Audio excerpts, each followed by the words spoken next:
ఇప్పటి వరకు మాకు వారసులైతే పుట్టలేదు. అందరూ కూడా మనవరాళ్ళే పుట్టారు. అయితే ఈసారి లావణ్యకి కూడా ఆడపిల్ల పుడతదని మేము చాలా ఆలోచించాం.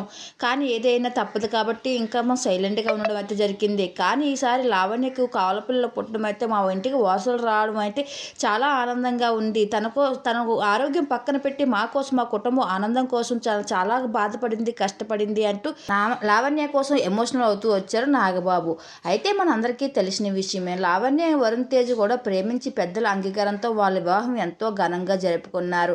లావణ్య పెళ్లి అయిన తర్వాత మెగా కుటుంబంలో తను ఎలా ఉంటుందో, తన కుటుంబం సంబంధించిన పరువు సంబంధించిన విషయాల్లో ఎలా ఉంటుందని అందరూ ఆలోచించారు. కానీ తనకి తగినట్టుగా నడుచుకుంది లావణ్య. లావణ్య ప్రెగ్నెంట్ అనే విషయాన్ని సోషల్ మీడియా షేర్ చేసుకుంటూ వచ్చారు. ఆ విషయం తెలిసినప్పుడు కాంచి మెగా కుటుంబం వచ్చి తను చాలా జాగ్రత్తగా చూసుకుంటూ వచ్చారు. అయితే రీసెంట్గా తన కవల పిల్లలు పుట్టారంటూ వార్తలు అయితే చక్కర్లు కొడుతున్నాయి. ఈ విషయం మెగా కుటుంబంలో తనకు ఆడపిల్లలు పుట్టారా, మగ వారసులు పుట్టారా అని అయితే ఇంకా మెగా కుటుంబం వెనక్కి చేయలేదు.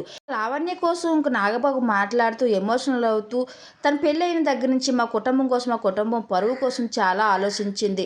తన కెరియర్ను కూడా పక్కన పెట్టి మా కుటుంబానికి వారసులు ఇవ్వాలి అంటూ తను ఎంతో ఆలోచించిందో మాకు తెలుసు అంటూ లావణ్యకు పుట్టిన కవల పిల్లలపై ఎమోషనల్ అవుతూ వచ్చారు నాగబాబు.